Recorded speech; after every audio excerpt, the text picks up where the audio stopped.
So apa tu 9 dash line? 9 dash line ni atau dalam bahasa Melayu kita panggil sebagai 9 garis putus-putus, ialah suatu kawasan yang dituntut oleh China bahawa itu hak mereka sejak tahun 1945. 9 dash line ni dia meliputi hampir 2/3 kawasan Laut Cina Selatan. China dah tuntut kawasan ni sebagai hak kedaulatan maritim diorang sejak tahun 1945. Isu dia adalah 9 dash line ni ada bertindih dengan wilayah kedaulatan maritim Malaysia dan juga 6 negara pesisir tadilah, tapi khususnya di Malaysia di bahagian Pulau Riau dan juga di Miri Sarawak. Macam mana kita nak tentukan hak wilayah maritim, betul tak? Kalau kata kita tengok peruntukan undang-undang antarabangsa dalam artikel 3 United Nations Convention on the Law of the Sea, kita boleh lihat bahawa mana-mana negara ada hak untuk menentukan wilayah maritim mereka, hak berdaulat sejauh 12 batu nautika. Maksudnya dalam 12 batu nautika tu kalau nak masuk memang kena minta izin. Macam tu, sebab kita ada wilayah berdaulat. Kalau kita tengok artikel seterusnya iaitu artikel 56, 57, ada menyatakan bahawa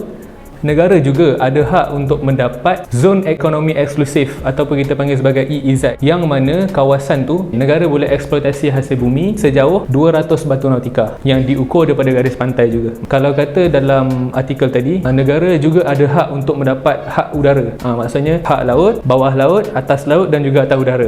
Tetapi di bahagian EEZ, negara hanya boleh kawal laut sahaja tanpa udara. So jadi isu dekat sini, bila hak wilayah maritim negara ni bertindih 9 dash line yang diklaim oleh China. Berdasarkan artikel ni, ini menunjukkan bahawa Malaysia juga mempunyai hak untuk menentukan wilayah kedaulatan maritim mereka mengikut undang-undang antarabangsa. Jadi apa basis China nak claim 9 dash line ni? Kalau kata kita tengok satu artikel daripada Academic China, China mempunyai hak bersejarah ke atas Laut Cina Selatan kerana waktu zaman Imperial dulu dia ada satu Laksmana, nama dia Zheng He, yang mana Maharaja China arahkan Zheng He ni untuk mengebara ke Laut Cina Selatan dan buat hubungan baik dengan penduduk setempat di pulau-pulau berdekatan dengan Laut Cina Selatan. Dan katanya juga Maharaja China zaman Imperial bagi hadiah menerusi Zheng He ni kepada penduduk-penduduk setempat yang ada dekat kepulauan di Laut Cina Selatan ni untuk mereka kembangkan budaya-budaya China. Itu adalah klaim sejarah daripada China lah. Tapi kita kena ingat, China juga adalah salah satu negara yang tanda tangan United Nations Convention on the Law of the Sea, dan as far as international law of the sea is concerned, hak bersejarah tidak dikira. Walaupun China claim hak bersejarah ke atas Laut Cina Selatan, tapi bukti-bukti yang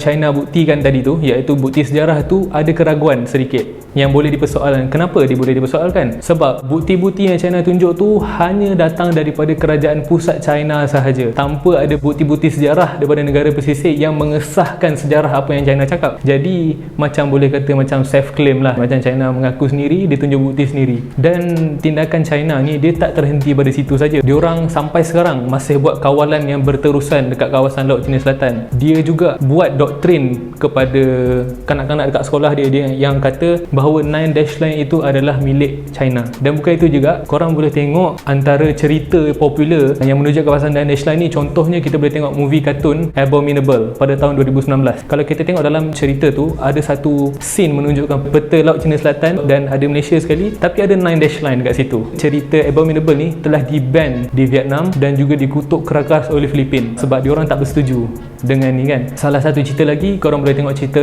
Pine Gap. Pine Gap ni salah satu series dekat Netflix, dia pun tunjuk pasal 9 dash line, dan kerajaan Vietnam pun kutuk juga cerita ni keras-keras dan suruh diorang remove episod tu. So menunjukkan bahawa negara-negara dalam Laut Cina Selatan pun tak setuju dengan 9 dash line ni. Jadi apa yang Malaysia boleh buat terhadap 9 dash line ni? Kita kalau secara realitinya lah, kalau nak lawan dengan China dari segi sudut keneteraan, terus terang cakap kita memang tak mampu. Tapi undang-undang antarabangsa ada menetapkan kalau kata kita tak setuju dengan tindakan negara lain, kita perlu membantah, iaitu kita boleh jadi sebagai permanent objector ataupun persistent objector. Maksudnya kita kena sentiasa berterusan bantah apabila China kata itu adalah milik dia. Sebab kalau kata kita diamkan diri, undang-undang tu boleh terpakai untuk kita. Maksudnya 9 dash line tu telah disahkan dalam milik China, ataupun dalam undang-undang antarabangsa kita panggil sebagai acquiescence.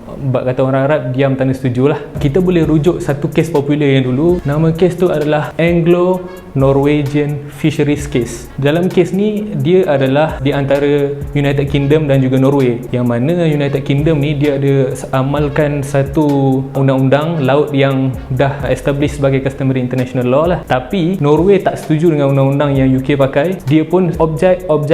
Maksudnya dia sentiasa membantah bila UK claim guna undang-undang tu. Dan apabila jadi dispute macam ni, kes ni telah dibawa ke Mahkamah Keadilan Antarabangsa ICJ, dan keputusan ICJ mengatakan bahawa disebabkan Norway bantah keputusan undang-undang yang terpakai oleh UK, maka undang-undang tu takkan terpakai untuk dia. Jadi kalau kata kita nak tengok pada konteks negara kita, kita boleh jadi permanent objector dan sentiasa menentang apa saja yang China cakap pasal Laut Cina Selatan ni, supaya wilayah kedaulatan maritim negara ni tidak akan dikongsi dengan negara lain.